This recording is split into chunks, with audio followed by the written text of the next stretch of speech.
नमस्कार। Blog and zeal के current affairs programme में आपका स्वागत है। आज का वीडियो आरबीआई की चौथी by monthly monetary policy declare हो गई है। इसके बारे में हम फुल डिस्कशन करेंगे। इसमें हम जानेंगे कि आरबीआई ने जो अभी मॉनेटरी पॉलिसी में डिक्लेयर किया है उसमें क्या डिसीजंस लिए हैं। आरबीआई की third by monthly monetary policy का वीडियो मैं डाल चुका हूं अगस्त महीने में। उसे आप चाहें तो रिवाइज कर सकते हैं। इसमें बहुत कुछ जानने को है, तो आइए स्टार्ट करते हैं। देखिए, आरबीआई ने मॉनेटरी पॉलिसी जो है ये चौथी क्यों कहा मैंने। देखिए, एक आई थी अप्रैल में, दूसरी जून में, अगस्त में और ये अक्टूबर में क्या आई है मॉनेटरी पॉलिसियां। मॉनेटरी पॉलिसी क्या है कि मॉनेटरी पॉलिसी 2016 आरबीआई एक्ट में ऐड की गई थी सिंस 2016 से। मॉनेटरी पॉलिसी जिसे हिंदी में मौद्रिक नीति बोलते हैं। मौद्रिक नीति में क्या होता है कि होती क्या है, मौद्रिक नीति क्या होती है, विस्तार से जानेंगे। आइए देखते हैं। मौद्रिक नीति केंद्रीय बैंक द्वारा निर्धारित नीति है। किसी भी देश की अर्थव्यवस्था में मुद्रा प्रवाह को मुद्रास्फीति और मुद्रा अपस्फीति, इट मींस मनी इन्फ्लेशन और मनी डिफ्लेशन, दोनों पर नियंत्रित करने के लिए नीति एक अपनाई जाती है या नीति लाई जाती है, उसे मौद्रिक नीति कहते हैं। अगर इंग्लिश में देखें हम इसे, तो monetary policy is a micro economic policy. Monetary policy जो होती है वो एक माइक्रो इकोनॉमिक पॉलिसी होती है। माइक्रो इकोनॉमिक पॉलिसी समष्टि आर्थिक नीति होती है। एक माइक्रो इकोनॉमिक पॉलिसी होती है design by the central government of bank, design by the central bank of a country to manage the money supply, interest rate. ध्यान से देखिएगा, मनी सप्लाई को मैनेज करती है interest rate. It helps shaping variables such as inflation, consumption, savings and capital formation, जैसे मुद्रास्फीति, खपत, बचत, निवेश और पूंजी निर्माण। क्लियर है। अब देखिए, मुद्रास्फीति जो होती है, इन्फ्लेशन, इसके बारे में हम बाद में डिस्कस करेंगे। पहले ये देख लेते हैं मौद्रिक नीति में जो है ये central government by the central bank of country. तो सेंट्रल बैंक कंट्री कौन है? आरबीआई। आरबीआई है हमारा central bank. Central bank of a country decide करता है आरबीआई। तो इसके अंदर 6 सदस्य होते हैं। 6 सदस्य होते हैं जिनमें से 3 आरबीआई के होते हैं। आरबीआई के 3 कौन कौन से हैं? एक है शक्तिकांता दास जो आरबीआई के गवर्नर है। ये आरबीआई के गवर्नर है, इनका रहना बहुत ज्यादा जरूरी होता है। दूसरा मिशेल पात्रा, ये डिप्टी गवर्नर है। आरबीआई में 4 डिप्टी गवर्नर होते हैं और एक गवर्नर होते हैं। और मृदुल सागर, ये 3 आरबीआई की तरफ से सदस्य हैं। और गवर्नमेंट की तरफ से कौन कौन से सदस्य हैं? गवर्नमेंट की तरफ से 3 सदस्य जो डिसाइड किए गए हैं वो कौन है?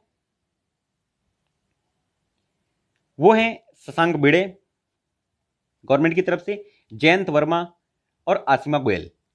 ये 3 लोग हैं जो गवर्नमेंट की तरफ से नॉमिनेट किए गए हैं, चुने गए हैं, जिन्होंने मॉनेटरी पॉलिसी में अपना योगदान दिया है, जो अभी चौथी मॉनेटरी पॉलिसी आई है। इसमें क्या है कि मॉनेटरी पॉलिसी में हम ये डिसाइड करते हैं कि repo rate, reverse repo rate ये क्या होंगे, है ना। तो रेपो रेट और रिवर्स रेपो रेट ये हम डिसाइड क्यों करते हैं? क्यों? इन्फ्लेशन कंट्रोल करना होता है। सबसे पहले हम इन्फ्लेशन समझ लेते हैं। ये इन्फ्लेशन होता क्या है?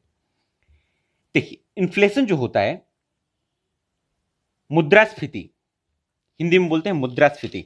अगर ध्यान दीजिए कि लॉकडाउन के टाइम पे, जब लॉकडाउन हुआ था, तो इसकी वजह से इन्फ्लेशन बहुत ज्यादा डाउन चला गया था।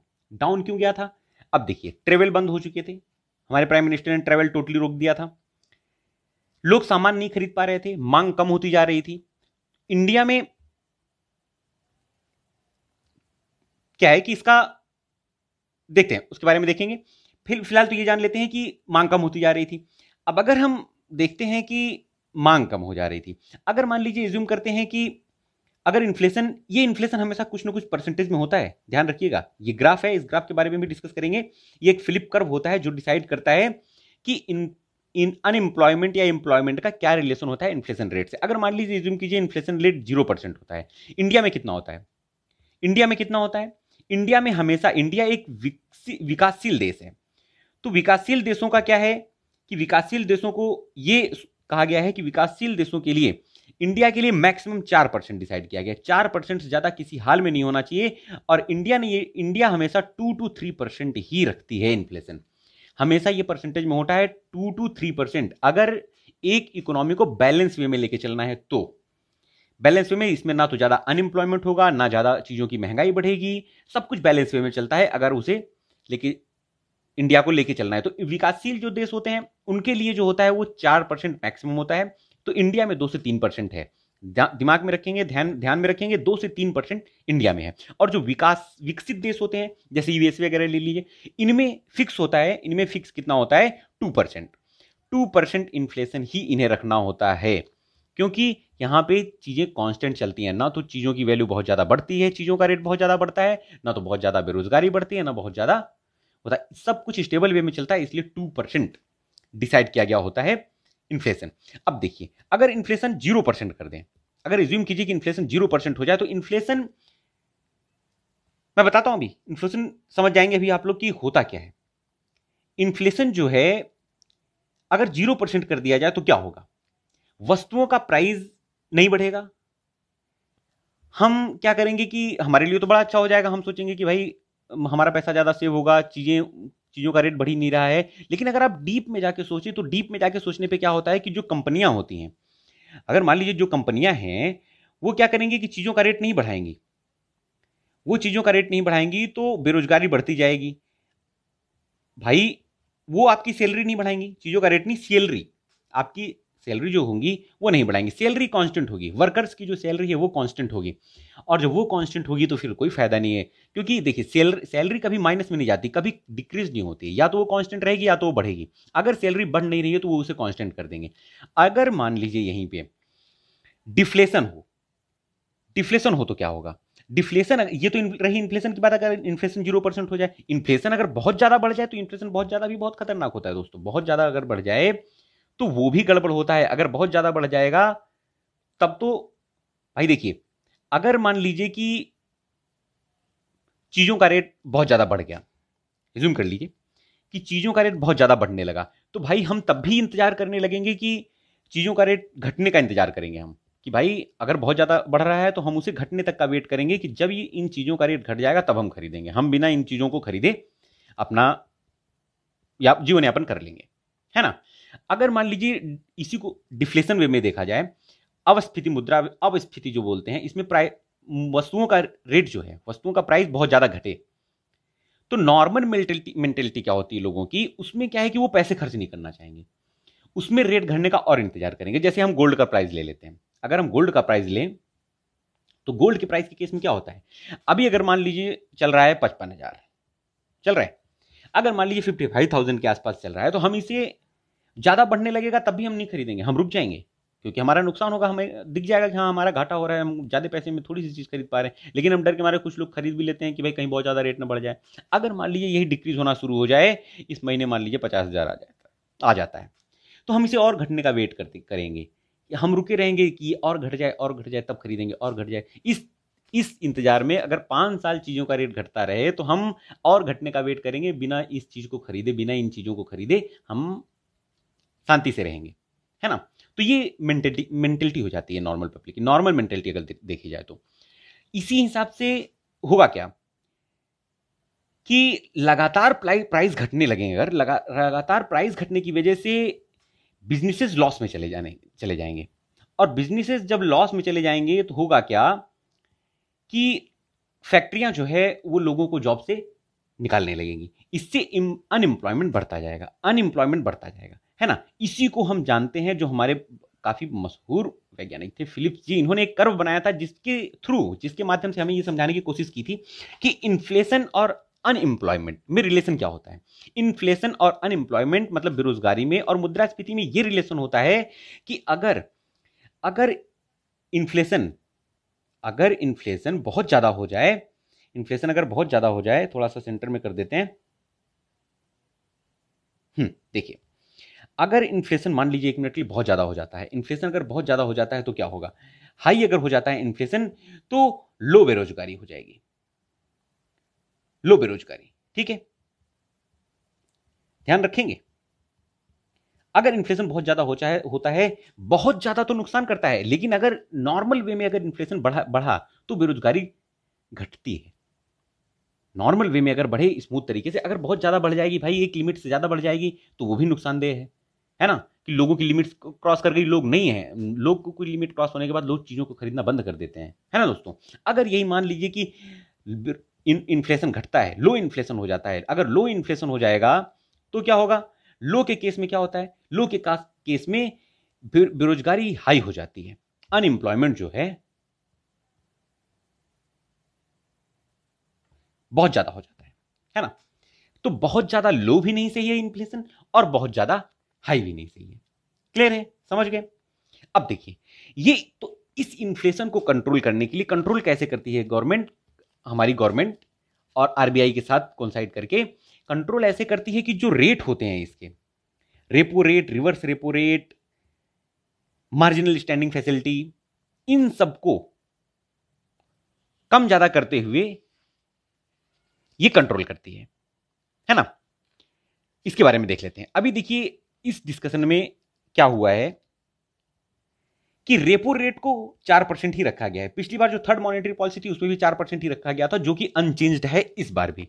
अब रेपो रेट क्या होता है, रेपो रेट क्या होता है, देखिए रेपो रेट क्या होता है कि रेपो रेट, अगर मान लीजिए कि कोई बैंक है, कोई बैंक है, ये आरबीआई से, देखिए सभी बैंकों का सेंटर आरबीआई है, अगर कोई बैंक आरबीआई से पैसा उधार लेता है तो आरबीआई जो है, आरबीआई इस लिए हुए पैसे पर जो इंटरेस्ट पे करेगी इसे, वो होगा 4%, है ना। बैंक आरबीआई से जो पैसे उधार लेते हैं और आरबीआई को जो इंटरेस्ट पे करते हैं, जो इंटरेस्ट इन बैंकों को जो इंटरेस्ट देना होगा आरबीआई को, इस बैंक को जो इंटरेस्ट देना होगा आरबीआई को, वो होता है रेपो रेट। वो रेपो रेट रखा गया है 4%। ध्यान रखिएगा, ये कम घटने से क्या होता है, चांसेस घटने के हैं, अभी चांसेस बढ़ने के इसके नहीं है, क्योंकि अगर ये घटेगा तो क्या फायदा होगा, घटेगा तो ये फायदा होगा कि जो अलग अलग सेक्टर्स हैं, अलग अलग सेक्टर्स में हैं, उनमें लोन बांटे जाएंगे, वो सस्ते दर पे बांटे जाएंगे। अगर कोई लोन लेने जाते हैं तो हमें भी लोन सस्ते रेट में मिलेंगे। मतलब आरबीआई जितना सस्ता इसे करती है उतना सस्ता हमें लोन डिस्ट्रीब्यूट करता है बैंक। क्लियर है। अब अगर देखा जाए तो रिवर्स रेपो रेट क्या होता है, इन्हीं चीजों पे डिपेंड करता है, इन्हीं को मेंटेन करके गवर्नमेंट क्या करती है कि लिक्विडिटी और इन्फ्लेशन कंट्रोल करके रखती है, इन्हीं को बढ़ा घटा के, है ना।